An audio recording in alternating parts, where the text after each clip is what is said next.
चंदन इस ट्यूटोरियल में आपका स्वागत है। विजन आईएएस का अभ्यास टेस्ट करेंगे जो बहुत ही इंपॉर्टेंट है यूपीएससी के लिए, जो प्रीलिम्स 28 मई 2023 को हो रहा है। सबसे पहले आते हैं क्वेश्चन नंबर 1 में। इसका पीडीएफ के लिए आप मेरे टेलीग्राम लिंक से डाउनलोड कर सकते हैं और 2x स्पीड में करके कम समय में आप देख सकते हैं। कोशिश करेंगे 1 घंटे से कम समय में कराने के लिए। सबसे पहला क्वेश्चन आते हैं। निम्नलिखित कथनों पर विचार कीजिए और इसमें क्या करना है, सही कथन का पहचान करना है। पहला देखते हैं।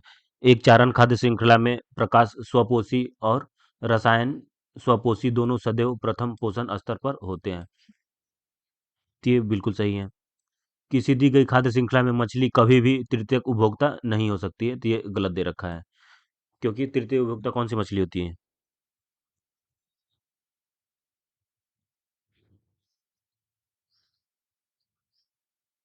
चीनूक।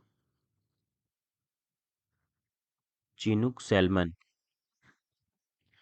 चीनूक सैल्मन ये मछली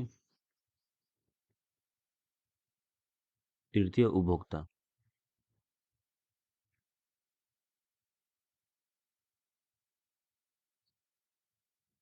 ठीक है, इस वजह से ये क्वेश्चन गलत हो जाएगा, इसमें नहीं दे रखा है। थर्ड वन देखते हैं।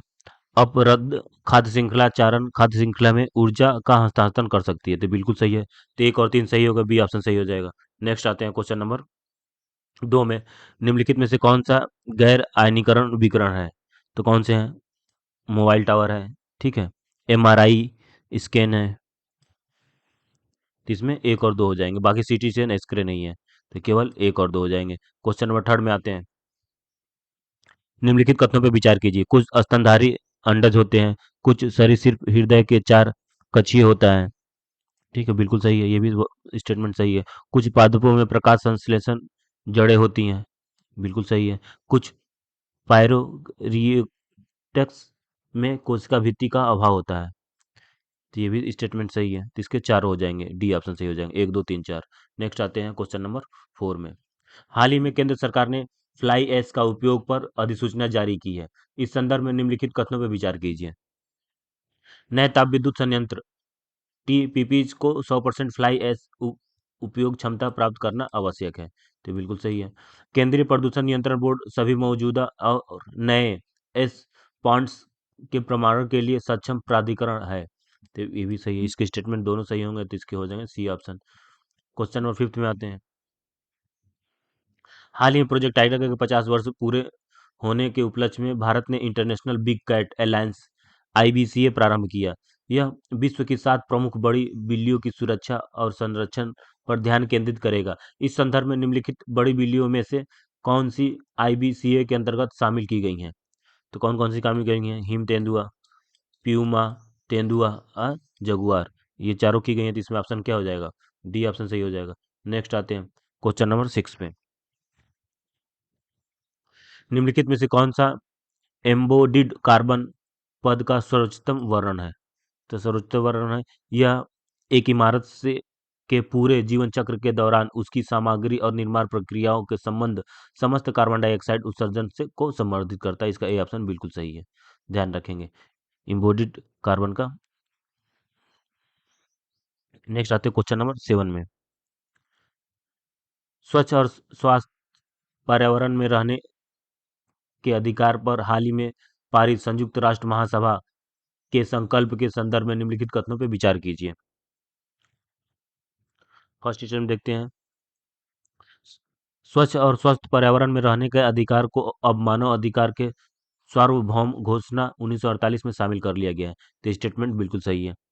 नेक्स्ट, यह संयुक्त राष्ट्र के सदस्य राष्ट्रों पर कानूनी रूप से बाध्यकारी है, ये गलत हो जाएगा, कानूनी रूप से बाध्यकारी नहीं है, तो इसीलिए गलत हो जाएगा।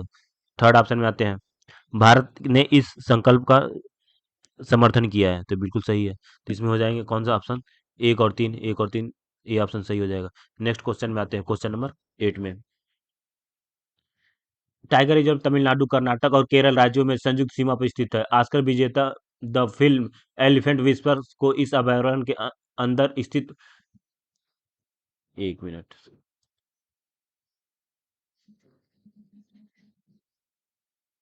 फिर कंटिन्यू करते हैं। द एलिफेंट विस्पर को इस अभयारण्य के अंदर स्थित थेपा कडू एलिफेंट कैंप में फिल्माया गया था। कट्टू नायकन यहाँ की प्रमुख जनजातियों में से एक हैं। उपयुक्त परिच्छेद निम्नलिखित में से किस टाइगर रिजर्व का सर्वोत्तम वर्णन है? तो किस टाइगर का सर्वोत्तम वर्णन है? ये मुद्दुमुलाई टाइगर रिजर्व की। ये ऑप्शन सी सही हो जाएगा। नेक्स्ट आते हैं क्वेश्चन नंबर 9 में। निम्नलिखित कथनों पर विचार कीजिए। यह एक शाक वंशीय बारहमासी फलदारी पादप है। इसकी जड़ का प्रयोग मसाले के साथ साथ आयुर्वेदिक औषधि के रूप में भी किया जाता है। यह भारत के बड़े पैमानों पर आयात किया जाता है। हालांकि हाल ही में हिमाचल प्रदेश इसकी व्यावसायिक कृषि शुरू करने वाला भारत का पहला राज्य बन गया है। तो निम्नलिखित कथनों में से उपयुक्त कथनों में से निम्नलिखित में से किस पादप प्रजाति का वर्णन है? तो किसका वर्णन है? ये मुलेठी का है। मुलेठी, याद रखिएगा, मुलेठी का है। नेक्स्ट क्वेश्चन नंबर 10 में आते हैं। निम्नलिखित कथनों में से कौन सा हाइपर एक्यूमुलेटर प्लांट्स की सर्वोत्तम वर्णन करता है? तो ऐसे पादप हैं जिनका उपयोग मृदा में विद्यमान विषाक्त पदार्थों को अवशोषित करने हेतु प्रयुक्त फाइटो रेमेडिसियन प्रक्रिया में किया जाता है। इसका ये ऑप्शन सही हो जाएगा। 10 का हो जाएगा ये। बाकी स्टेटमेंट पढ़ने की जरूरत नहीं है, एक ही फाइंड आउट करना था। 11th में आते हैं। राज्यसभा निर्वाचन के संदर्भ में निम्नलिखित कथनों पर विचार कीजिए। पहला स्टेटमेंट है, प्रत्येक राज्य के प्रतिनिधियों का निर्वाचन उस राज्य की विधानसभा के केवल निर्वाचित सदस्यों द्वारा ही किया जाता है। तो बिल्कुल सही है। उपचुनाव में निर्वाचित कोई सदस्य उस सदस्य की शेष अवधि के ही सदस्य बना रहता है जिसके त्याग पत्र या मृत्यु या अयोग्यता के कारण सीट रिक्त हुई थी। तो दोनों स्टेटमेंट सही है। इसमें से कौन सा सही पहचान करना था? इसका हो जाएगा सी ऑप्शन। 1 और 2 आते थे। नेक्स्ट, अनुच्छेद 370 के निरस्त होने के बाद से लद्दाख को राज्य को दर्जा देने और छठी अनुसूची में शामिल करने की मांग उठाई जाती रही है। भारत के संविधान के अनुसार यदि इस तरह दर्जा प्रदान किया जाता है तो इसकी शासन संरचना पर निम्नलिखित में से कौन सा प्रभाव होगा या होंगे? तो पहला देखते हैं। जिला परिषद स्वायत्त जिलों की सीमाओं को बढ़ा या घटा सकती है। तो ये स्टेटमेंट गलत हो जाएगा। ठीक है। ये कौन कर सकता है? ये राज्यपाल। सेकंड स्टेटमेंट देखते हैं। संसद या राज्य विधानमंडल के अधिनियम या तो लागू नहीं होते या निर्दिष्ट संशोधनों और अपवादों के साथ लागू होते हैं। तो सेकंड ऑप्शन सही हो जाएगा। जिला और क्षेत्रीय परिषदें राज्यपाल की सहमति के बिना नहीं, राज्यपाल की सहमति बहुत जरूरी है। वन जैसे कुछ विशिष्ट मामलों पर कानून बना सकती है। तो ये गलत हो जाएगा। यहाँ बिना है, इस वजह से गलत हो गया। नेक्स्ट फोर्थ ऑप्शन में आते हैं। जिला और क्षेत्रीय परिषदों को भू राजस्व का आकलन और संग्रह करने एवं कुछ निर्दिष्ट कर लगाने का अधिकार होगा। तो बिल्कुल सही है। तो इसमें हमारा हो जाएगा 2 और 4 सही हो जाएंगे। तो इसमें हो जाएंगे सी ऑप्शन। नेक्स्ट क्वेश्चन में आते हैं। भारत में एक विचाराधीन अंडर ट्रायल कैदी के मामले में हथकड़ी की अविवेकपूर्ण उपयोग मानव अधिकार को पर्याप्त रूप से प्रभावित करता है। यह प्रथा भारत के संविधान के निम्नलिखित में से किस अनुच्छेद का उल्लंघन करती है? तो किसका करता है? आर्टिकल 19 का करता है। निम्नलिखित कथनों में पर विचार कीजिए। भारत में मृत्यु पूर्व घोषणा पर भारतीय साक्ष्य अधिनियम 1872 के तहत कार्रवाई की जाती है। बिल्कुल सही है। मृत्यु पूर्व घोषणा दोषी दर्ज करने का एकमात्र आधार हो सकता है। तो स्टेटमेंट दूसरा भी सही है। मृत्यु पूर्व घोषणा दर्ज करने के लिए न्यायिक या कार्यकारी मजिस्ट्रेट की उपस्थिति अनिवार्य है। तो ये स्टेटमेंट गलत हो जाएगा। तो हमारा आंसर सही हो गया। क्या हो जाएगा? सही पहचान करना केवल एक और दो, ए ऑप्शन सही हो जाएगा। नेक्स्ट आते हैं क्वेश्चन नंबर 15 में।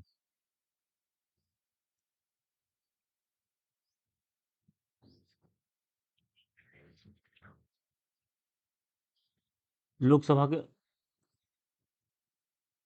एक मिनट। लोकसभा के संदर्भ में निम्नलिखित कथनों पर विचार कीजिए। फर्स्ट स्टेटमेंट है, उपाध्यक्ष के निर्वाचन की तिथि अध्यक्ष द्वारा निर्धारित की जाती है। तो बिल्कुल सही है। अध्यक्ष की निर्वाचन की तिथि प्रोटम स्पीकर द्वारा निर्धारित की जाती है। ये गलत हो जाएगा। किसके द्वारा निर्धारित की जाती है? ये राष्ट्रपति द्वारा। राष्ट्रपति। ठीक है। उपाध्यक्ष के निर्वाचन की तिथि अध्यक्ष द्वारा निर्धारित की जाती है। आर्टिकल किसमें रहता है? आर्टिकल 93। आर्टिकल 93 में क्या है, लोकसभा अध्यक्ष उपाध्यक्ष का निर्वाचन है। लोकसभा का अध्यक्ष और उपाध्यक्ष दोनों का 93 में दे रखा है निर्वाचन का। पहला स्टेटमेंट सही है, दूसरा गलत हो गया। थर्ड देखते हैं, अध्यक्ष का शपथ राष्ट्रपति द्वारा दिलाई जाती है, बिल्कुल सही, गलत है, क्योंकि राष्ट्रपति द्वारा नहीं, इसका तो उपबंध नहीं दिया गया, शपथ का उपबंध कहीं नहीं दिया गया संविधान में। शपथ का क्या उपबंध नहीं दिया गया है, उपबंध नहीं दिया गया है, तो ये भी गलत हो जाएगा। तो इसमें स्टेटमेंट केवल एक सही हो जाएंगे। नेक्स्ट क्वेश्चन में आते हैं, क्वेश्चन नंबर 16 में,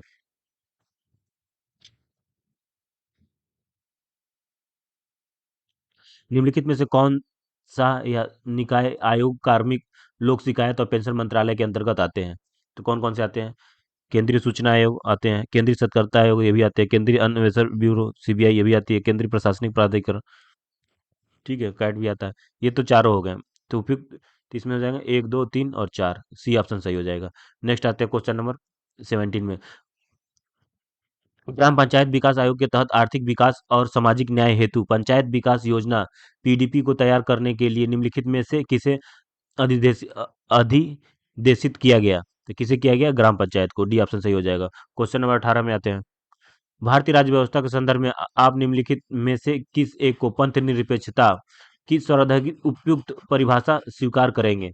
तो किसे करेंगे? इसमें सबसे बेस्ट है, राज्य सभी धर्मों के साथ एक सकारात्मक संबंध रखता हो, किसी भी धर्म के आधार पर भेदभाव न करता हो, इसके उपयुक्त सबसे बेस्ट ऑप्शन डी ही है। बाकी आप पढ़ लीजिएगा, क्योंकि हम कोशिश करेंगे इसको 40 से 50 मिनट में 100 क्वेश्चन हो जाए। नेक्स्ट आते हैं क्वेश्चन नंबर 19 में, अनुच्छेद 263 के तहत निम्नलिखित कर्तव्यों में से कौन से अंतर राज्य परिषद को सौंपे जा सकते हैं? तो फर्स्ट स्टेटमेंट देखते हैं, राज्यों और केंद्र अथवा राज्यों के मध्य साझा हित रखने वाले विषयों पर चर्चा करना, बिल्कुल सही है। नीति और कार्रवाई को बेहतर समन्वय के लिए सिफारिश करना, ये भी सही है। राज्यों के मध्य उत्पन्न होने वाले विवादों की जांच करना, ये बिल्कुल सही है। तो इसमें तीनों सही हो जाएगा, एक बी डी हो जाएगा, 1 2 3 डी ऑप्शन करेक्ट हो जाएगा। क्वेश्चन नंबर 20 में आते हैं, भारत में संसदीय कार्रवाई के संदर्भ में yielding the floor, yielding the floor पद का क्या अर्थ है? तो इसका अर्थ है लोकसभा अध्यक्ष द्वारा सदन के किसी सदस्य को बोलना बंद करने और दूसरे सदस्य को बोलने के लिए कहना। याद रखेंगे, यील्डिंग फ्लोर का मतलब क्या है? लोकसभा अध्यक्ष द्वारा सदन के किसी सदस्य को बोलना बंद करने तथा दूसरे सदस्य को बोलने के लिए कहना, इसका बी ऑप्शन सही हो जाएगा। नेक्स्ट आते हैं क्वेश्चन नंबर 21 में, एक एक अर्थव्यवस्था की राजकोषीय और मौद्रिक नीतियों के संदर्भ में निम्नलिखित में से कौन सा स्वचालित स्थिरक स्टेबलाइजर के रूप में कार्य करते हैं? तो कौन कौन कार्य करता है स्टेबलाइजर के रूप में? एक तो ये व्यक्तिगत आयकर, और दूसरा क्या है? हस्तांतरण भुगतान, ये दो तीन दोनों करते हैं। तो इसमें हो जाएगा 2 और 3, ऑप्शन बी सही हो जाएगा। क्वेश्चन नंबर 22 में आते हैं, भारत में पतन क्षेत्र के संदर्भ में निम्नलिखित कथनों पर विचार कीजिए, और हमें क्या करना है? सही कथन पहचान करना है, ठीक है। इसमें पहचान करते हैं, प्रमुख पत्नों की स्थापना उसके प्रशासनिक नियंत्रण की शक्ति केंद्र सरकार में निहित होती है, ये बिल्कुल सही है। किसी पत्तन का एक प्रमुख पत्तन घोषित करने के लिए प्रतिबंधित कार्गो की मात्रा मुख्य मापदंड होता है, ये गलत हो जाएगा। जवाहरलाल नेहरू पत्तन भारत का पहला 100% लैंडलॉर्ड प्रमुख पत्तन है, ठीक है, तो ये तो बिल्कुल सही हो जाएगा। तो 1 और 3 इसके सही होगा, तो ऑप्शन इसका हो जाएगा सी। फिर नेक्स्ट क्वेश्चन में आते हैं, क्वेश्चन नंबर 23 में,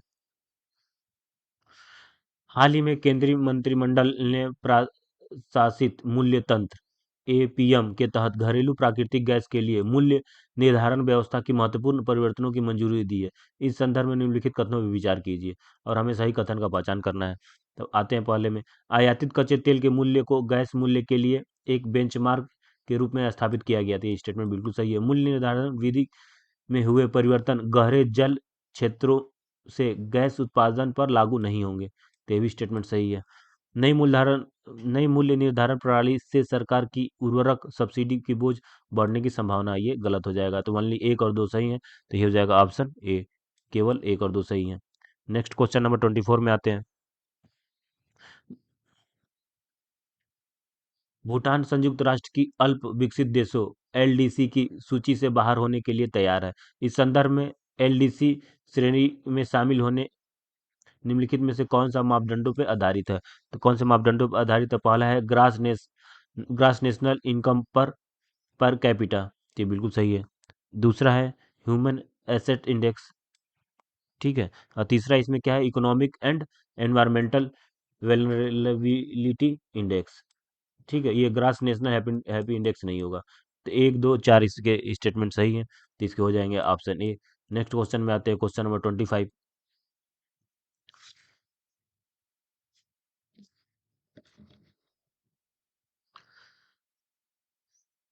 सकल राष्ट्रीय उत्पाद में किसी देश की सकल घरेलू उत्पाद के साथ विदेशों से प्राप्त निवल कारक आय को भी शामिल किया जाता है। इस संदर्भ में भारत से संबंधित निम्नलिखित में से कौन सा विदेशों से प्राप्त निवल कारक आय में शामिल होंगे?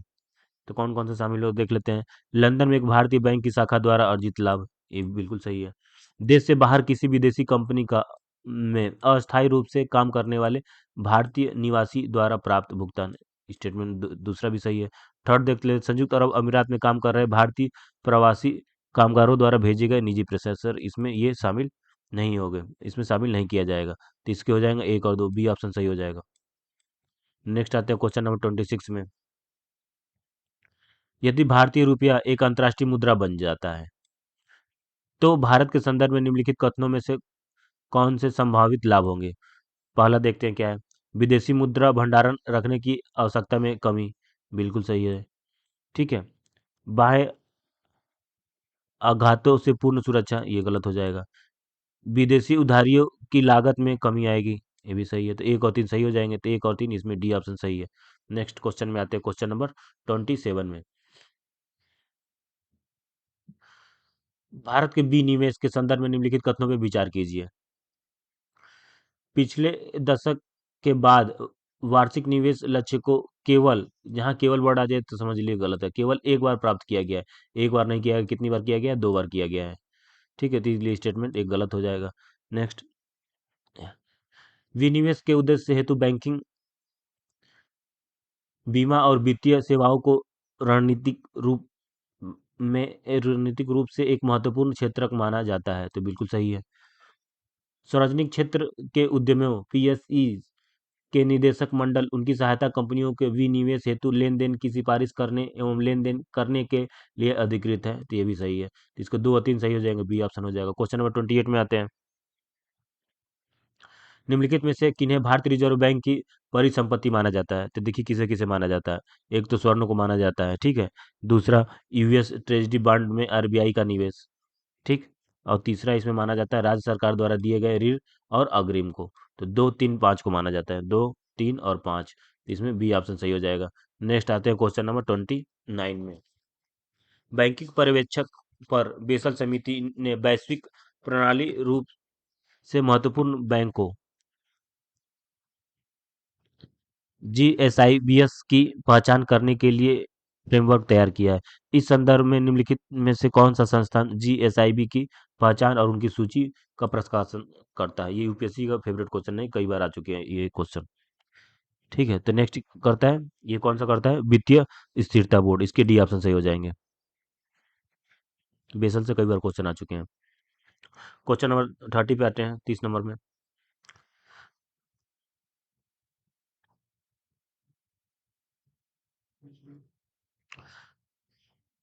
भारतीय अर्थव्यवस्था में परिवारों की बचत के संदर्भ में निम्नलिखित कथनों पर विचार कीजिए, ठीक है। और हम इसमें सही स्टेटमेंट पहचान करना है।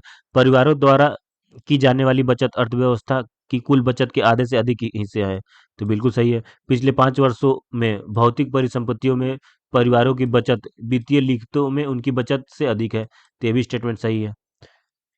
थर्ड स्टेटमेंट देखते हैं। पिछले एक दशक में परिवारों को वित्तीय बचत में बैंक जमाओं की हिस्सेदारी बढ़ी है, तो ये गलत है। देखिए बढ़ी थी कब? 2011-12 में, 2011 और 2012 में सर्वाधिक थी। अब मार्च 2022 के अंत में कितनी थी? मार्च 2022 के अंत में 1/4 थी, 1/4 थी, इसलिए थर्ड स्टेटमेंट गलत हो जाएगा।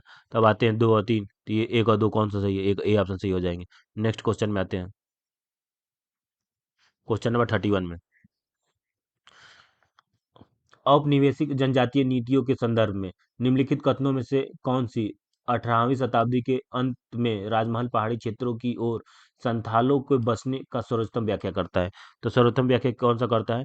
वे कृषि को अपनाने के लिए तैयार थे और राजमहल की पहाड़ियों में स्थानांतरित कृषि करने वाले पहाड़ी लोगों के विपरीत अस्थायी कृषक बन गए। तो इसका बी ऑप्शन सही हो जाएगा। नेक्स्ट आते हैं क्वेश्चन नंबर 32 में। इस अधिनियम ने गवर्नर जनरल के लिए परिषद के गठन हेतु बेहतर प्रावधान की तथा कई प्रेसिडेंसियों और प्रांतों की स्थानीय सरकार के लिए मांग की। इस अधिनियम को भारतीय विधायिकाओं के प्रमुख चार्टर कहा गया, जिसे भारत की विधायी हस्तांतरण की प्रणाली की शुरुआत की। ठीक है, तो इसमें किस अधिनियम का वर्णन किया जा रहा है, ये एग्जाम में पूछा जा रहा है। तो किस अधिनियम का वर्णन किया जा रहा था? ये 1861 का किया जा रहा है। अब भारत अधिनियम 1861, सी ऑप्शन सी हो जाएगा। क्वेश्चन नंबर 33 में आते हैं। बंगाल की सती प्रथा पर प्रतिबंध लागू किया गया था। तो ईस्ट इंडिया कंपनी के शासन के दौरान एक विनिमय द्वारा। ठीक है, इसके सी ऑप्शन सही हो जाएंगे। क्वेश्चन नंबर 34 में आते हैं।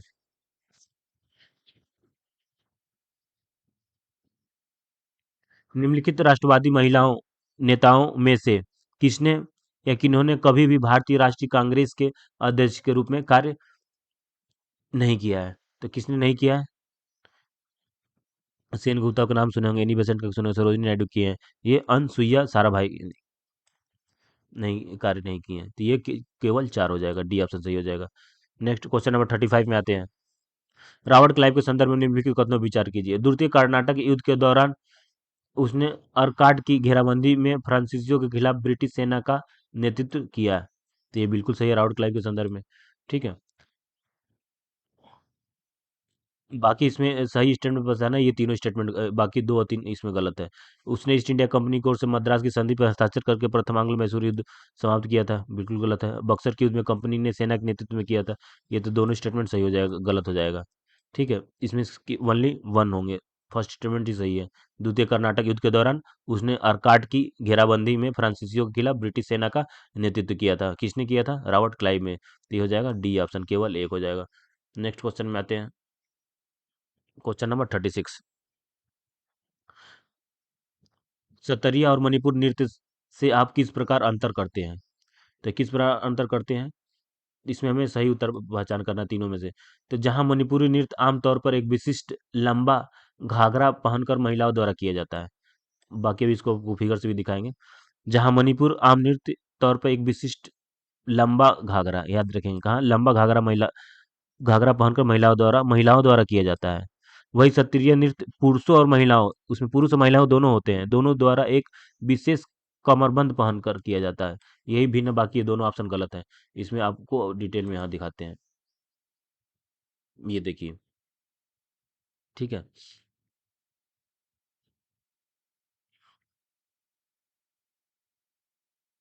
सत्रिय नृत्य और मणिपुरी नृत्य। तो क्या हो गया, ये सत्रिय नृत्य हो गया और ये मणिपुरी नृत्य हो गया। एक लंबा घाघरा महिलाओं द्वारा पिया करके किया जाता है।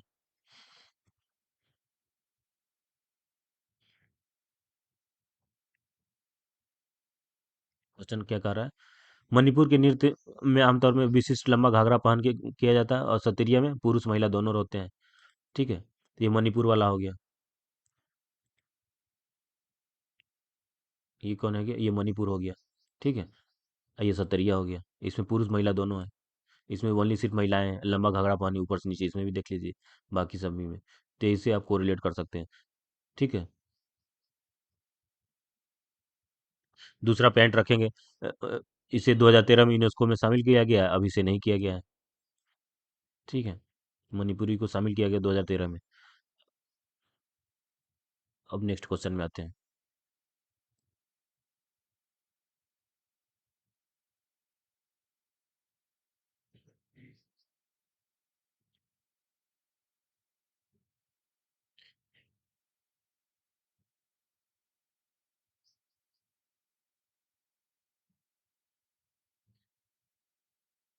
Question number 37।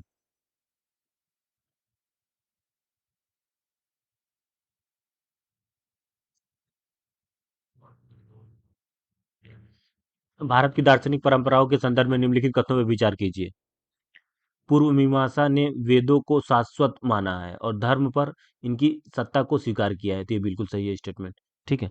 उत्तर मीमांसा यज्ञीय क्रियाओं पे केंद्रित है, यज्ञिक क्रियाओं पे नहीं है। ये किस पे है? ज्ञान पर ध्यान केंद्रित है। किस पे है?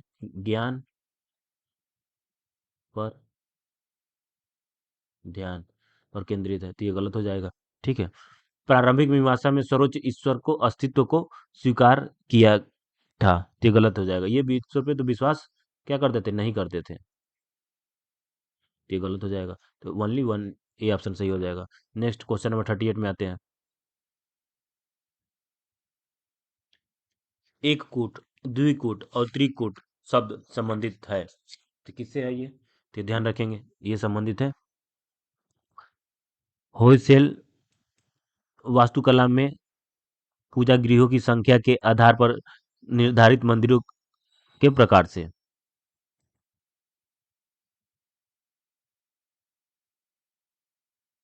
क्वेश्चन नंबर 41 में कंटिन्यू करते हैं। जिनेवा अभिसमयों के संदर्भ में निम्नलिखित कथनों पर विचार कीजिए और हमें क्या है? सही कथन की पहचान करना है। संयुक्त राष्ट्र के सभी सदस्य देशों द्वारा जिनेवा अभिसमयों की पुष्टि की गई है, तो बिल्कुल सही है। ये अभिसमय गैर लड़ाकों और युद्धबंदियों के उपचार पर ध्यान केंद्रित करते हैं, तो स्टेटमेंट यही सही है। इन अभिसमयों के तहत अंतर्राष्ट्रीय अपराध न्यायालय के पास केवल युद्ध अपराधों के संबंध में क्षेत्राधिकार है, तो ये गलत हो जाएगा। इसका ऑप्शन हो जाए एक और दो, ये ऑप्शन सही हो जाएंगे। नेक्स्ट आते हैं क्वेश्चन नंबर 42।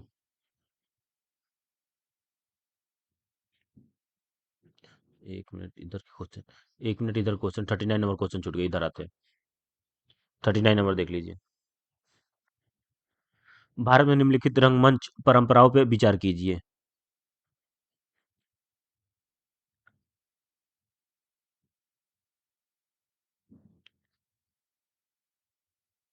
और हमें क्या करना है? उपयुक्त में से कौन से यूनेस्को की मानवता की अमूर्त सांस्कृतिक विरासत की प्रतिसूची में शामिल है, ये देखना है।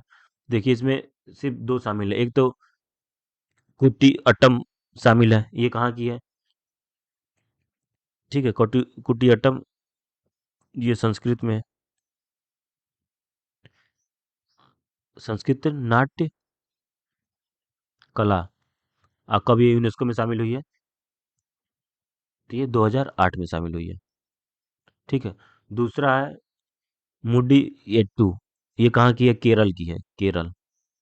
और यूनेस्को में कब शामिल हुई है ये? 2010 में। ठीक है, ये दोनों बस शामिल हुई इसमें से। तो ऑप्शन कौन सा सही हो जाएगा? 2 और 5। नेक्स्ट आते हैं क्वेश्चन नंबर 40 में।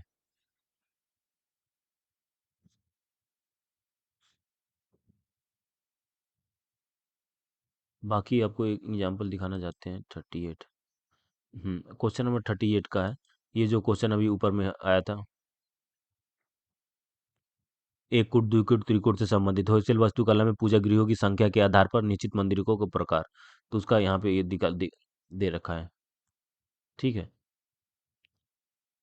Chain Keshava temple at Belur, Hoysaleswara सेरा temple at Halebidu, Keshava temple Somanathapura, इसके हैं।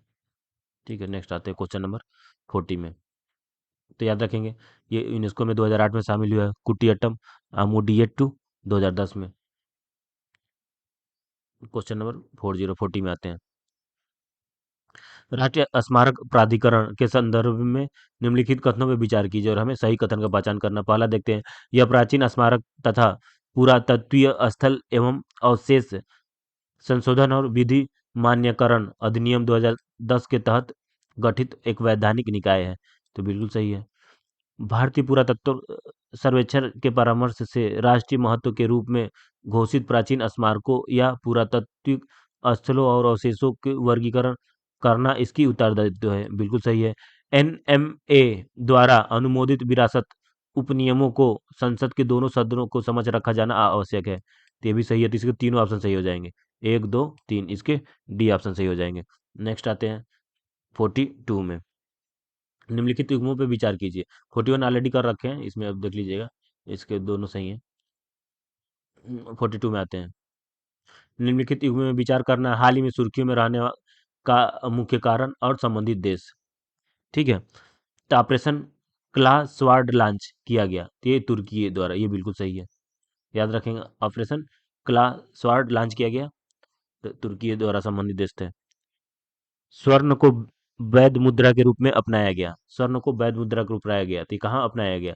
सऊदी अरब नहीं, ये जिम्बाब्वे। जिम्बाब्वे की राजधानी क्या है? हरारे। कहाँ अपनाया गया?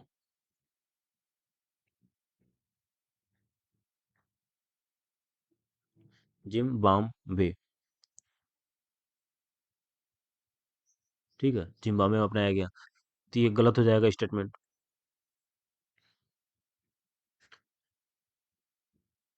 आधिकारिक विनिमय दर का 90% अवमूल्य किया गया, कहाँ? लेबनान में। लेबनान की राजधानी क्या है? बेरूत। तो इसमें एक और तीन सही हो जाएंगे केवल, तो इसमें कितने सही होंगे? दो युग्म सही है, तो बी ऑप्शन सही हो जाएंगे। ये भी यूपीएससी का नया कंसेप्ट आया, एक युग्म, दो युग्म, तीन युग्म, तो इसे ध्यान रखिएगा। नेक्स्ट क्वेश्चन नंबर हम आते हैं 43 में। हाल ही में सुर्खियों में रहा विंसडर फ्रेमवर्क, विंसडर फ्रेमवर्क रहा, तो कौन सा रहा? इसको देखते हैं क्वेश्चन नंबर 43 में। तो ये विंसडर फ्रेमवर्क है क्या? ये उत्तरी आयरलैंड प्रोटोकॉल के कारण उत्तरी आयरलैंड और शेष यूके के बीच व्यापार में आने वाले व्यवधानों को समाधान का प्रयास करने का फ्रेमवर्क है। इसे फिगर से देखिए, आपको ऐसे समझ में आ जाएगा। 43, ये देखिए, ये जो उत्तरी आयरलैंड है, Northern Ireland, Greenland for UK goods trade to complete single certificate पर truck rather than multiple forms पर लोड। ये जो ग्रीनलैंड है, इसमें बस उत्तरी आयरलैंड में बस सिंगल सर्टिफिकेट चाहिए, एक सिंगल सर्टिफिकेट से काम हो जाएगा। लेकिन जो इधर नीचे वाले हिस्से में जो आयरलैंड है, यूरोपियन यूनियन का, Ireland European Union destined good and go via red line with full custom procedure. ये जो रेड लाइन होंगे, इसमें फुल कस्टम फॉलो करने हैं। लेकिन ऊपर वाले वाले आयरलैंड में, जो नॉर्दर्न आयरलैंड है, ओनली सिंगल सर्टिफिकेट फॉलो करने हैं। तो ये विंचर फ्रेमवर्क का है, जो मतलब समाधान कर दिया गया है, जो व्यापार के बीच में ये जो दिक्कत आती थी, उत्तरी आयरलैंड प्रोटोकॉल के कारण उत्तरी आयरलैंड और शेष यूके के बीच व्यापार में आने वाले व्यवधानों के समाधान का प्रयास करने वाला फ्रेमवर्क है, विजिटर फ्रेमवर्क, इतना याद रखिएगा। नेक्स्ट क्वेश्चन में आते हैं, क्वेश्चन नंबर 44 में। 44 क्या कह रहा है? निम्नलिखित में से कौन से देश भीम ऐप के माध्यम से मोबाइल आधारित अ, मोबाइल आधारित भुगतान स्वीकार करता है भीम ऐप से? तो भीम से याद कर लीजिए कौन कौन से। नेपाल है, भूटान है, ठीक है, सिंगापुर है, और मलेशिया है। ठीक है, ये याद रखेंगे, श्रीलंका चाइना नहीं है। नेपाल, भूटान, सिंगापुर और मलेशिया, तो ऑप्शन कौन सा सही हो जाएगा? एक दो तीन और अच्छा है, तो एक दो तीन अच्छा है, देख लीजिए किसमें है, तो ये हो जाएगा ऑप्शन ए सही हो जाएगा। क्वेश्चन नंबर 45 पे आते हैं।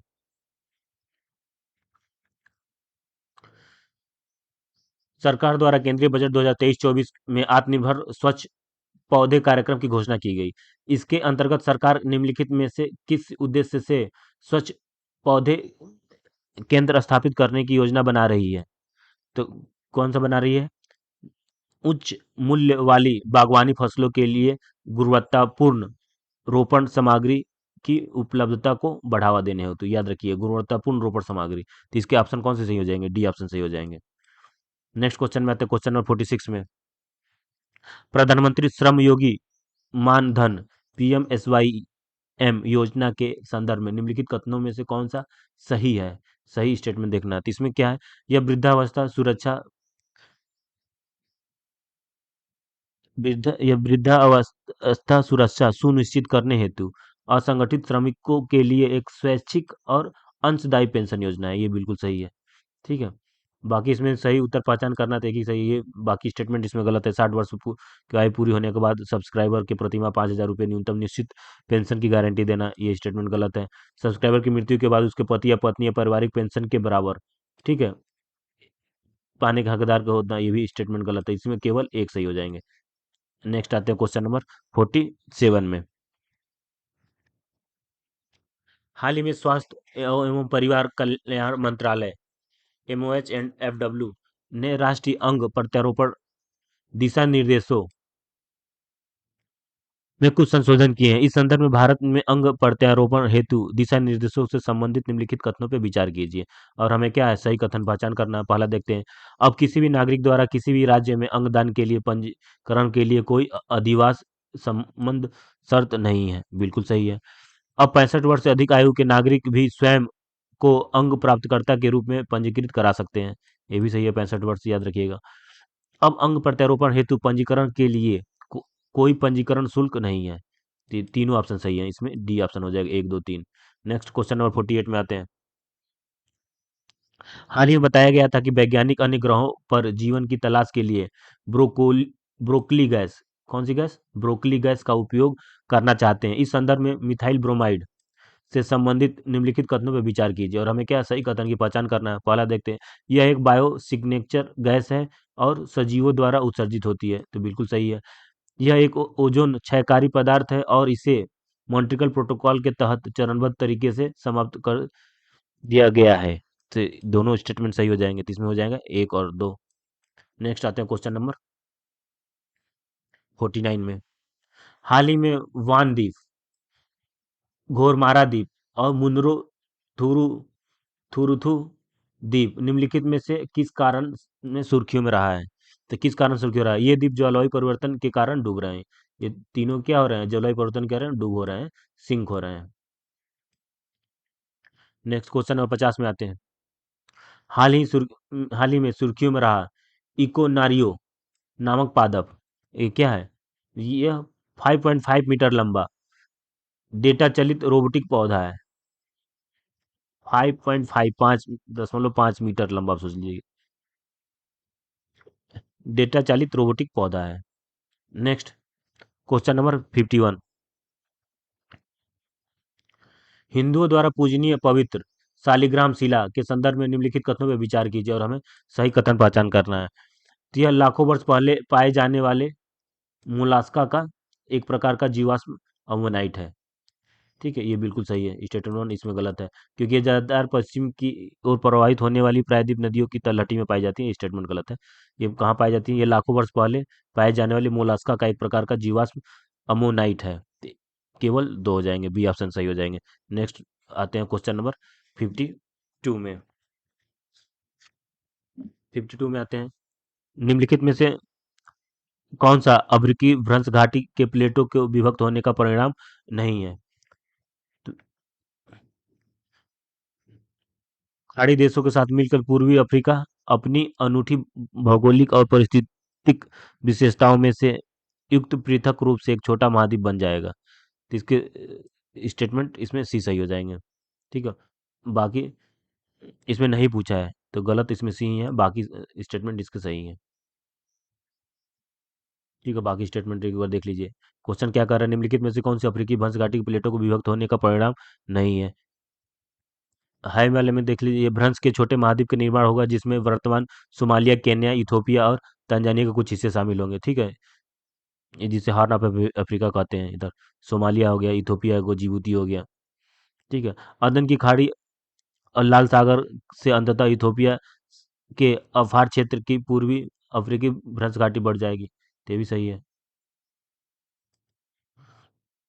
नेक्स्ट इसमें क्या है, इससे एक नहर नए नहर इससे एक नए महासागर का निर्माण होगा जिसके परिणाम स्वरूप पूर्वी अफ्रीका पृथक के रूप में एक छोटा महाद्वीप बन जाएगा। तो ये भी स्टेटमेंट सही है। तो हमें गलत का पहचान करना, तो इसका सी हो जाएगा। नेक्स्ट आते हैं क्वेश्चन नंबर 53 में। पृथ्वी के चुंबकीय क्षेत्र के संदर्भ में निम्नलिखित कथनों पर विचार कीजिए। पृथ्वी का चुंबकीय क्षेत्र दुर दुर्बलता मंडल से पिघले हुए लावा का संचालित निर्मित है। ये गलत हो जाएगा। 1 मिनट।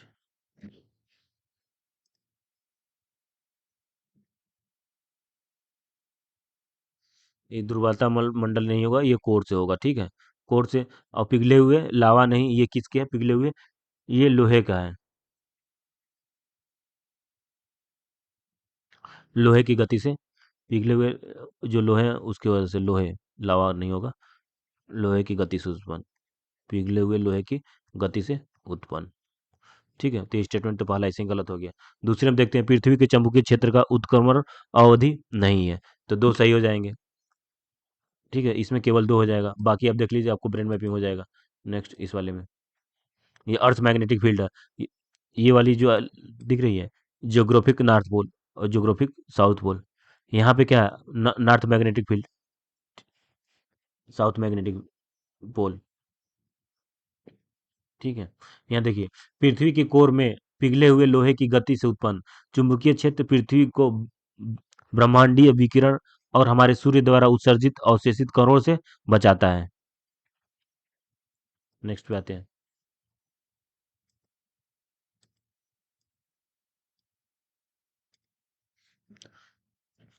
क्वेश्चन नंबर 54 में आते हैं। समताप रेखाओं की सामान्यतः विशेषताओं के संदर्भ में निम्नलिखित कथनों में से कौन सा नहीं है? तो पहला देखते हैं, मध्य और उच्च अक्षांशों में समताप रेखाओं के बीच बहुत कम दूरी है, तो बिल्कुल सही है।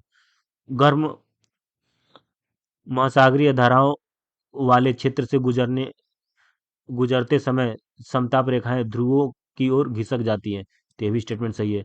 जुलाई के महीने में उत्तरी महाद्वीप के ऊपर समताप रेखाओं का भूमध्य की ओर मुड़ना यह इंगित करता है कि यह भूभाग अत्यधिक गर्म है, तो इसके ये गलत हो जाएंगे, तो इसके आंसर हो जाएंगे सी ऑप्शन। ठीक है, गलत वाला हमें पहचान करना है।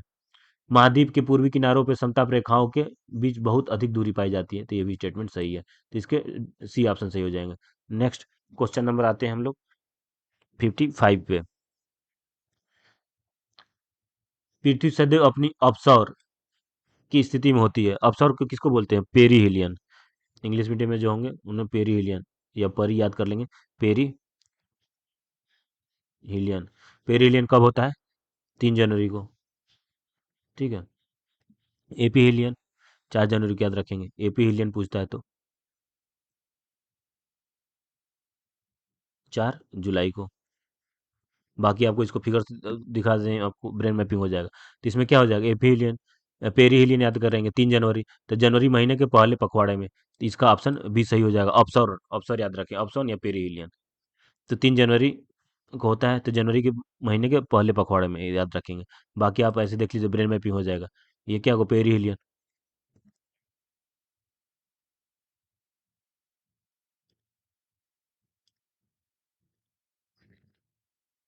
तो इसे एग्जाम में क्या पूछ रहा है, ये वाली दूरी पूछ रहा है।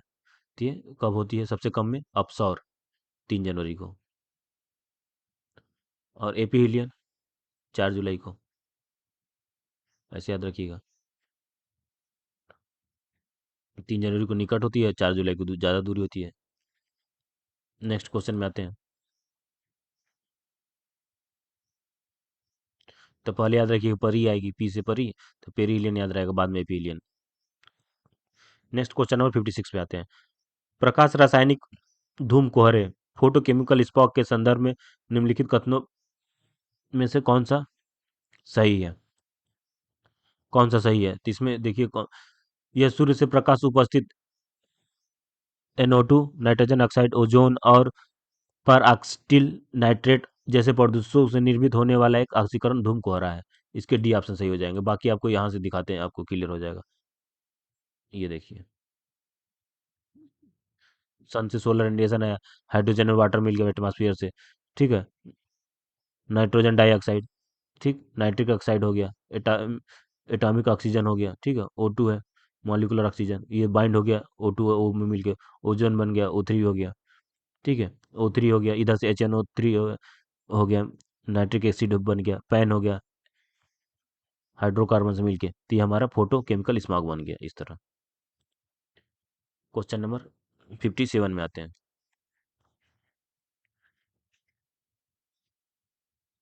ये 57 तो यूपीएससी में आ सकता था, हर बार एक पूछता है ऐसा क्वेश्चन।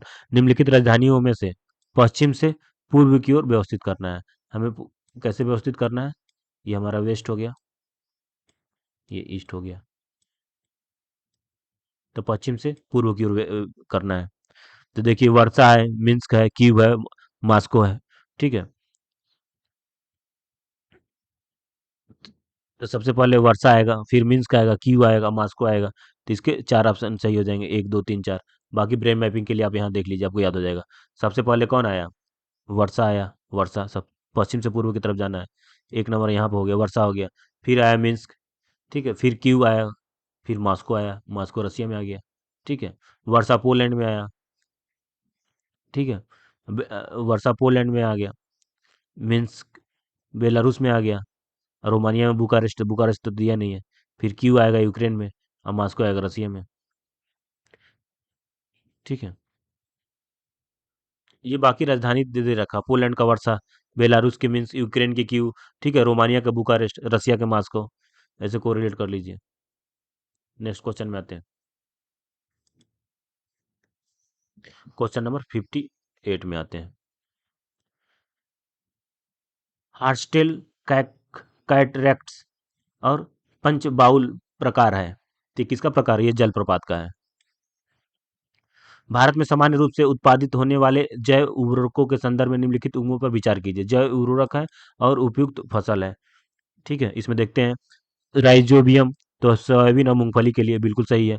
एजो स्फिरिलम, एजो स्फिरिलम, ये अनाज और मोटे अनाज के लिए। तो याद रखेंगे, मोटे अनाज का वर्ष 2023 चल रहा है, और 2024 किसके लिए चलेगा? ऊँट के लिए।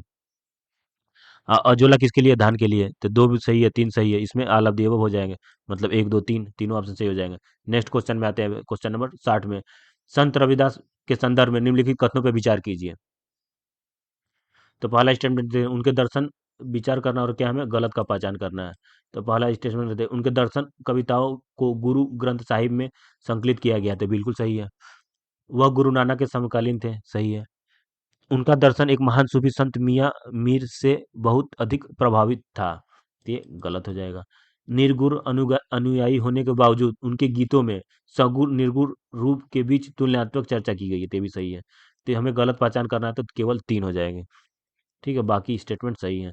क्वेश्चन नंबर 61 में आते हैं। निम्नलिखित में से कौन सा संप्रदाय जैन धर्म से संबंधित है?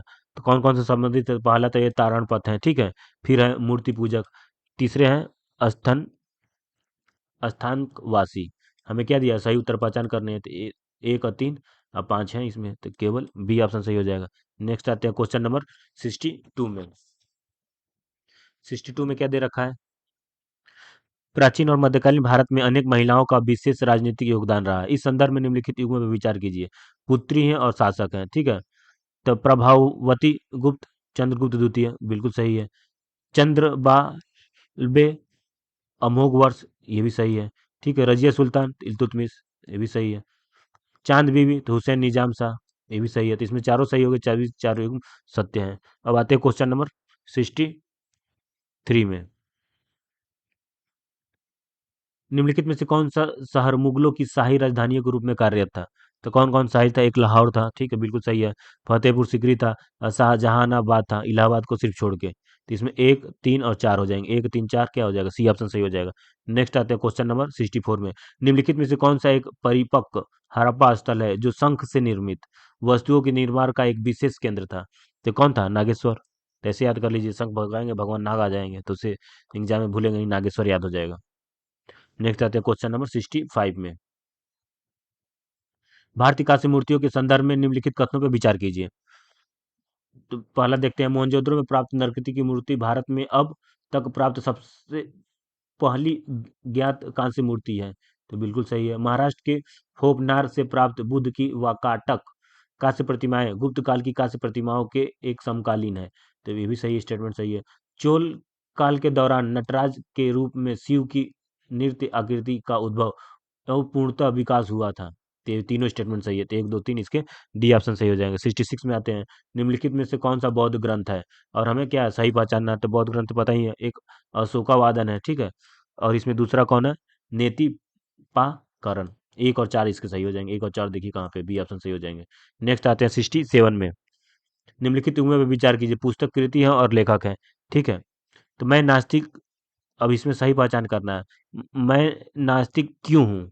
तो ये भगत सिंह लिखे हैं, ये बिल्कुल सही है, ठीक है। भारतीय स्वतंत्रता संग्राम, तो ये वी डी सावरकर लिखे हैं, ये भी सही है।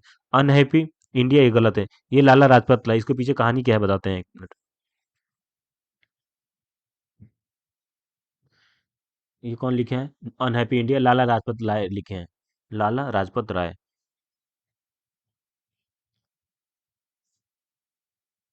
लाला पत राय। ठीक है। ये क्यों लिखे थे, किसको काउंटर करने के लिए लिखे थे? मदर इंडिया बुक थी, इसमें भारत के बारे में गलत लिखा गया था, मदर इंडिया। अब मदर इंडिया कौन लिखा था ये कैथरीन मेयो।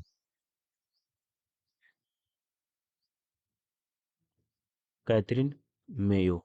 ठीक है। इन्होंने क्या लिखा था भारत के बारे में? ये भारत में अज्ञानता और गंदगी है। भारत में अज्ञानता और गंदगी है। ठीक है। इसके काउंटर के लिए लाला लाजपत राय ने लिखा था अनहैप्पी इंडिया। ठीक है। फिर India wins freedom, Abdul Kalam Azad. तो इसके एक दो और चार सही है, एक दो चार, तो इसके ऑप्शन हो जाएंगे ए। नेक्स्ट आते हैं क्वेश्चन में, 68 में। द्वितीय विश्व युद्ध के दौरान लॉर्ड लिलिथगो ने भारत का समर्थन हासिल करने के लिए अगस्त प्रस्ताव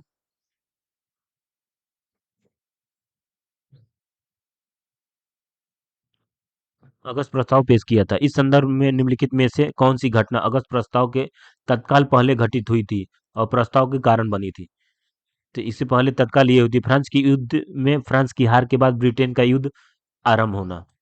इसमें उपयुक्त आंसर इसका बी हो जाएगा। 69 में आते हैं।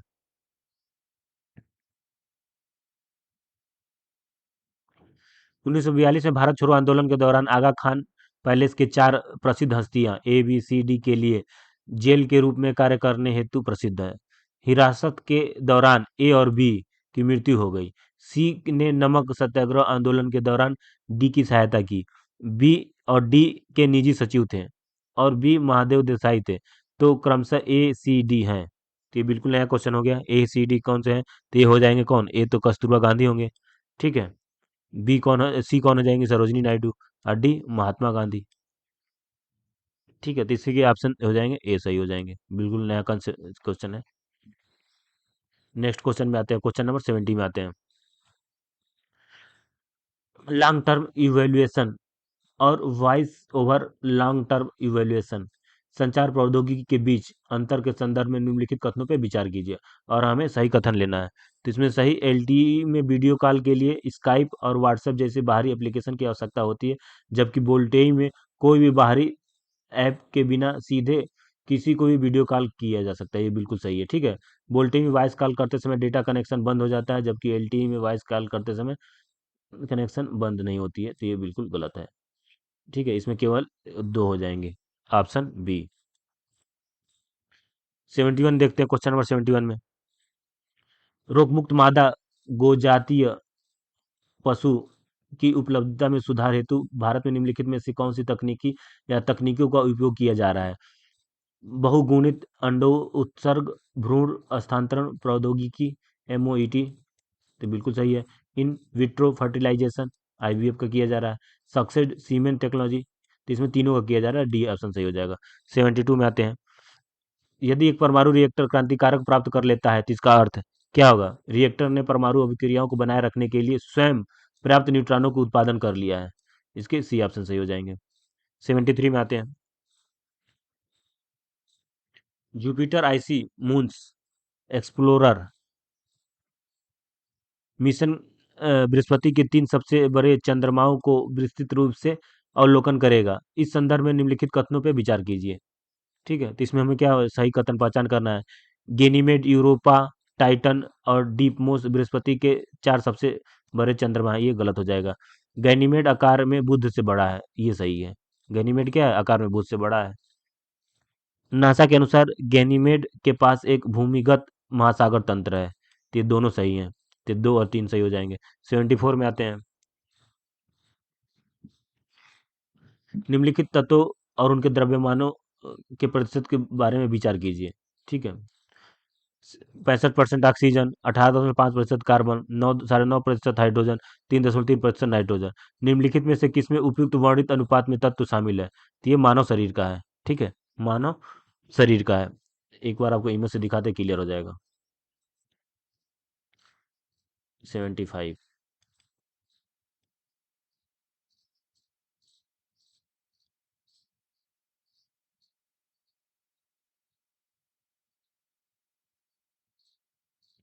क्वेश्चन नंबर, अब देख लीजिए 74। यहाँ देखिए, मानव शरीर में 99%, मानव शरीर में लगभग 99% द्रव्यमान निम्नलिखित छह तत्वों से मिलकर बना है: oxygen, carbon, hydrogen, nitrogen, calcium और फास्फोरस। ठीक है, ये सारे दे रखे हैं। ठीक है, लगभग 0.85% भाग अन्य पांच तत्वों से मिलकर बना है: पोटेशियम, सल्फर, सोडियम, क्लोरीन और मैग्नीशियम। तो जीवन के लिए सभी कितने हैं? 11 तत्व आवश्यक है। मानव शरीर में निम्नलिखित तत्व होते हैं: रक्त में 65% ऑक्सीजन द्रव्यमान, 18 से 18.5% कार्बन मौजूद होता है, 9 से 10% हाइड्रोजन और 3.3% नाइट्रोजन होता है। ठीक। पृथ्वी की प्रॉपर्टी में उचित मात्रा में सिलिकॉन 28% होता है। ठीक है, वाटर मिनरल में भी ऑक्सीजन के भार 88.8% होता है। द्रव्यमान के अनुसार सूर्य में लगभग 70.6% हाइड्रोजन और 27.5% हीलियम। ये एडिशनल जानकारी ले लीजिए। तभी मानव में क्या क्या होते हैं ये याद रखना है हमेशा: oxygen, carbon dioxide, hydrogen, nitrogen, calcium और फास्फोरस 99%। आते हैं नेक्स्ट क्वेश्चन में, तो इसका क्या हो जाएगा? मानव शरीर हो जाएगा। इतने में आपको ब्रेन मैपिंग हो गया होगा। नेक्स्ट क्वेश्चन नंबर 75 पे आते हैं। हम पहाड़ों पर सांस लेने में कठिनाई का अनुभव होता है, क्यों होता है? बाहर की वायु का दाब फेफड़ों के भीतर की वायु के दाब के तुलना में कम होता है, इस वजह से होता है। जो बाहर की वायु की दाब है, फेफड़ों के भीतर की वायु की दाब की तुलना में कम होता है, इसीलिए हमें सांस लेने में दिक्कत होती है, सांस फूलने लगती है। नेक्स्ट आते हैं 76 में। विज्ञान और प्रौद्योगिकी के संदर्भ में एलिस, टो, टोटेम और एटलस निम्नलिखित में से किससे संबंधित है? तो किससे संबंधित है? ये सर्न से है, लार्ज हैड्रन कोलाइडर से। बी ऑप्शन सही हो जाएंगे। क्वेश्चन नंबर 77 में आते हैं। भारत भारत में कलाकारों को अधिकारों के संदर्भ में निम्नलिखित कथनों में विचार कीजिए। अधिकारों के तहत निर्माता के साथ कलाकार प्रस्तुति हेतु अर्जित लॉयल्टी की हिस्सेदारी का हकदार होता है। ठीक है, तो ये बिल्कुल सही है और हमें सही कथन पहचान करना है। नेक्स्ट, प्रस्तुति के अधिकारों की अवधारणा को भारतीय पेटेंट अधिनियम 1970 नहीं होगा के तहत मान्यता प्राप्त है। ये कब होगा? 1957 1957 में होगा। ठीक है, 1957, तो इसलिए ये गलत हो जाएगा। अब क्वेश्चन केवल एक सही हो जाएगा। क्वेश्चन नंबर 78 में आते हैं। अर्थव्यवस्था के संदर्भ में हाल ही में सुर्खियों में रहने वाला पद फ्रंट रनिंग का निम्नलिखित कथनों में से कौन सा सर्वोत्तम वर्णन है? तो सर्वोत्तम वर्णन कौन सा है? यह बाजार में हेरफेर और इनसाइडर ट्रेडिंग का एक रूप है। ये ऑप्शन सही हो जाएगा। नेक्स्ट आते हैं 79 में।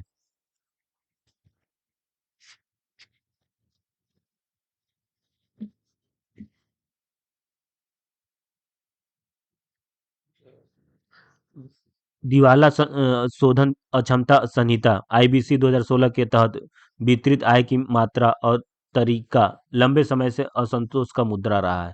इस संदर्भ में निम्नलिखित को आय वितरित किए जाने की प्राथमिकता के सही क्रम में व्यवस्थित कीजिए। देखिए, तो सबसे पहले क्या हो जाएगा इसमें? एक नंबर होगा सुरक्षित वित्तीय लेन देन। ठीक। फिर होगा सुरक्षित असुरक्षित वित्तीय लेन देन। पहले सुरक्षित वित्तीय लेन देन ले लिया, फिर असुरक्षित वित्तीय लेन देन दूसरे नंबर पे हो जाएगा। तीसरे नंबर का सरकारी बकाया। चौथे में क्या हो जाएगा? कार्यशील लेनदार। तीसरे में ऑप्शन कौन सा हो जाएगा? सी ऑप्शन सही हो जाएगा।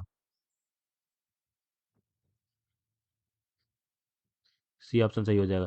नेक्स्ट आते हैं क्वेश्चन नंबर 80 में।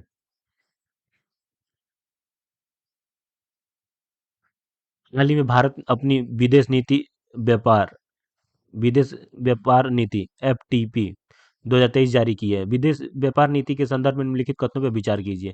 ठीक है, पहला स्टेटमेंट देखते हैं। इसका लक्ष्य 2030 तक भारत के निर्यात को 2 ट्रिलियन अमेरिकी डॉलर तक बढ़ाना है। बिल्कुल सही है।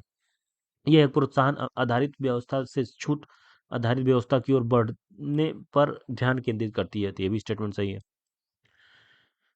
दोहरे उपयोग वाली वस्तुओं के निर्यात की ओर अधिक सरल बनाने पर केंद्रित है। तो ये भी सही है। इसके तहत निर्यात प्रोत्साहन पर ध्यान केंद्रित करने के लिए town of export excellence scheme शुरू की गई थी। ये गलत हो जाएगा। ठीक है, तो इसमें हमारा एक दो तीन हो जाएगा, ए ऑप्शन सही हो जाएगा। नेक्स्ट क्वेश्चन में आते हैं। क्वेश्चन नंबर 81 में। उदारीकृत प्रेषण योजना के संदर्भ में निम्नलिखित कथनों में विचार कीजिए और हमें सही कथन की पहचान करना है। ठीक है, तो इसमें क्या है, पहला देखते हैं। इस योजना के तहत विदेशों में विदेश इस योजना के तहत विदेश में विदेशी मुद्रा में व्यापार के लिए प्रेशर की अनुमति है, बिल्कुल गलत हो जाएगा। विदेशों में अचल संपत्ति का अधिग्रहण अधिग्रहण इस योजना के तहत एक अनुमत लेन देन है, तो ये बिल्कुल सही हो जाएगा। चैरिटेबल ट्रस्ट विदेश में सहायता भेजने के लिए इस योजना का उपयोग कर सकता है, तो ये गलत हो जाएगा। तो हमें सिर्फ ओनली दो हो जाएंगे, बी ऑप्शन सही हो जाएगा। नेक्स्ट आते हैं क्वेश्चन नंबर 82 में।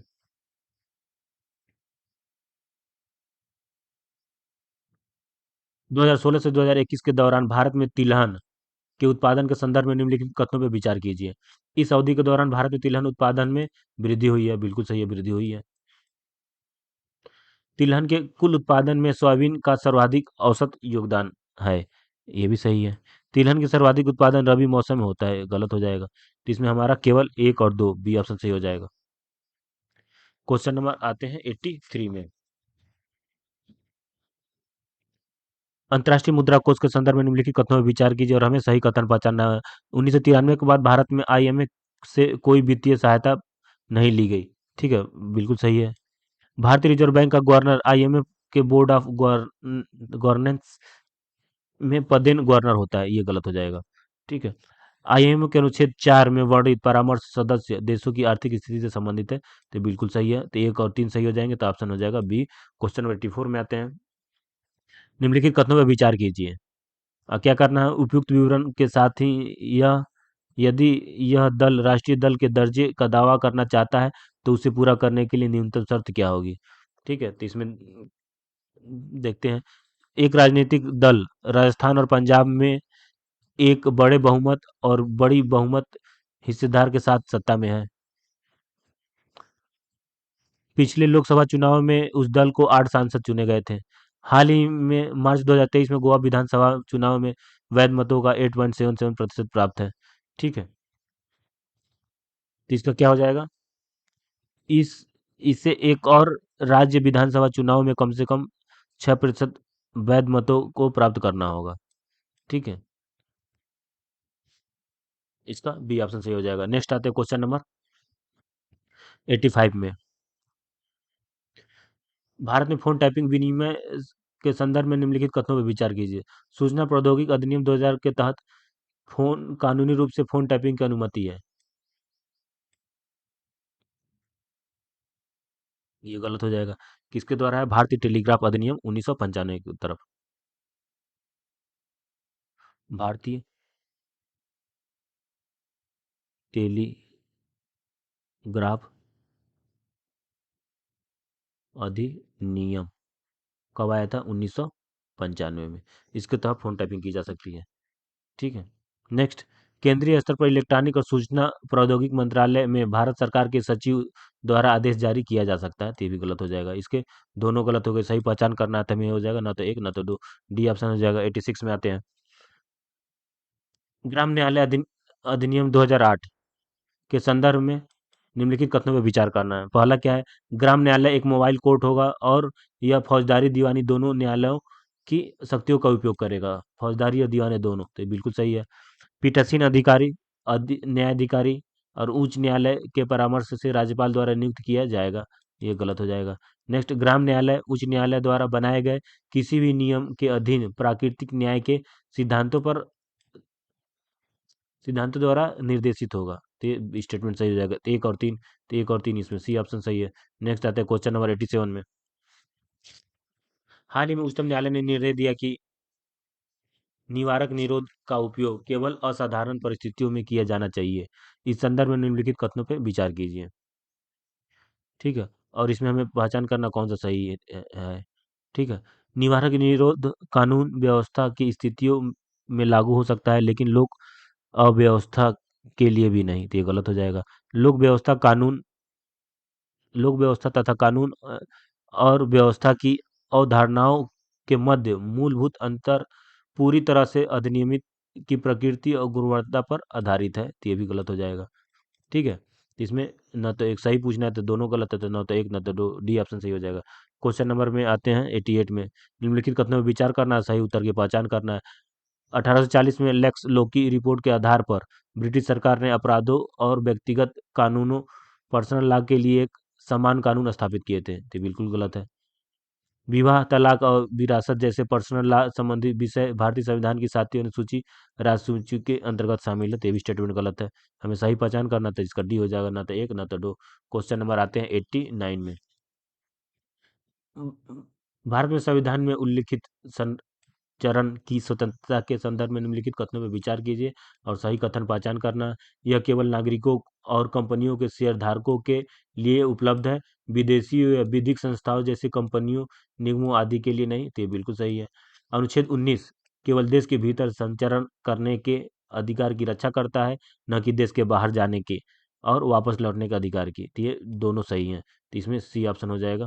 क्वेश्चन नंबर 19 में आते हैं। वर्तमान में ऐसी 6 भाषाएं हैं जिन्हें भारत में शास्त्रीय भाषा का दर्जा प्राप्त है। इस संदर्भ में भारत के शास्त्रीय भाषाओं को संबंधित निम्नलिखित कथनों में से कौन सा सही है?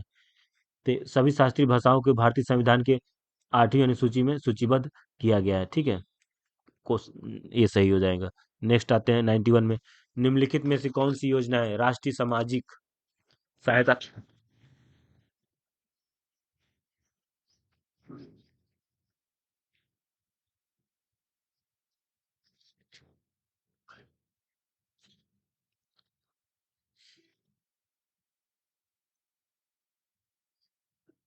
कौन सी योजनाएं राष्ट्रीय सामाजिक सहायता कार्यक्रम के अंतर्गत शामिल है? ठीक है, तो देखते हैं कौन कौन सा शामिल है। इंदिरा गांधी राष्ट्रीय वृद्धा पेंशन योजना, ये बिल्कुल शामिल है। ठीक है, राष्ट्रीय पारिवारिक लाभ योजना, ये भी शामिल है। अन्नपूर्णा योजना, ये भी शामिल है। प्रधानमंत्री गरीब कल्याण योजना, ये शामिल नहीं है। ठीक है, इंदिरा गांधी राष्ट्रीय विकलांगता पेंशन योजना, ये भी शामिल है। तो 1 2 3 और 5, 1 2 3 और 5, ये ऑप्शन सही हो जाएगा। क्वेश्चन ये सही है। नेक्स्ट आते हैं क्वेश्चन नंबर 92 में। निम्नलिखित में से कौन से देश प्राय सुर्खियों में रहने वाले फाइव आइज नाम गठबंधन का हिस्सा है? तो याद रखें, मोस्ट इंपॉर्टेंट है, 5 याद रखें। संयुक्त राज्य अमेरिका, ठीक है, संयुक्त राज्य अमेरिका हो जाएगा, यूनाइटेड किंगडम, ऑस्ट्रेलिया, कनाडा और न्यूजीलैंड।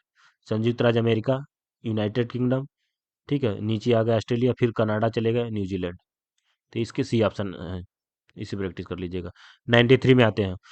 प्राय सुर्खियों में रहने वाला हैप्टिक तकनीकी निम्नलिखित में से किस मानवीय क्षमता पर निर्भर है? तो किस पे निर्भर है? उपयोगकर्ता का पर बल, कंपन और गति लागू करके स्पर्श का अनुभव। डी ऑप्शन सही हो जाएगा। 94 में आते हैं।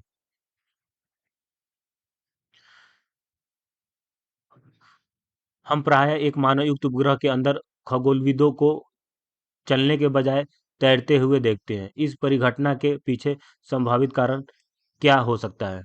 तो क्या हो सकता है? इसमें क्या होता है? अंतरिक्ष यात्रियों को त्वरण मानवयुक्त उपग्रह के समान होता है। जो त्वरण होता है मानवयुक्त उपग्रह के समान होता है। सी ऑप्शन सही हो जाएगा। नेक्स्ट, निम्नलिखित में से कौन सी नदियां केवल एक राज्य में प्रभावित होती हैं? सिर्फ केवल एक राज्य में। तो ये कौन कौन सी नदियां हैं? तो ये पंबा नदी है और थामिर बरानी नदी है। सिर्फ एक राज्य केरल में करती हैं। ठीक है, तो इसमें हो जाएगा केवल 1 और 2। सी ऑप्शन सही हो जाएगा। नेक्स्ट 96 में आते हैं। हाल ही में सुर्खी में रहने वाला global green house gas monitoring infrastructure प्रारंभ किया गया था।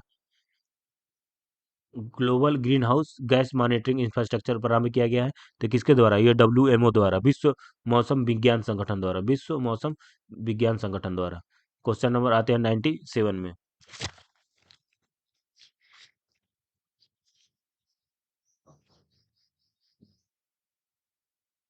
ये स्थल सतत विकास हेतु मतलब सस्टेनेबल डेवलपमेंट के अधिगमन स्थान है। ये संघर्ष निवारण और जैव विविधता के प्रबंधन सहित सामाजिक एवं पारिस्थितिक प्रणालियों के मध्य परिवर्तन और अंतःक्रिया को समझने तथा प्रबंधित करने हेतु अंतः विषय दृष्टिकोणों को परीक्षण के लिए प्रयुक्त स्थल है।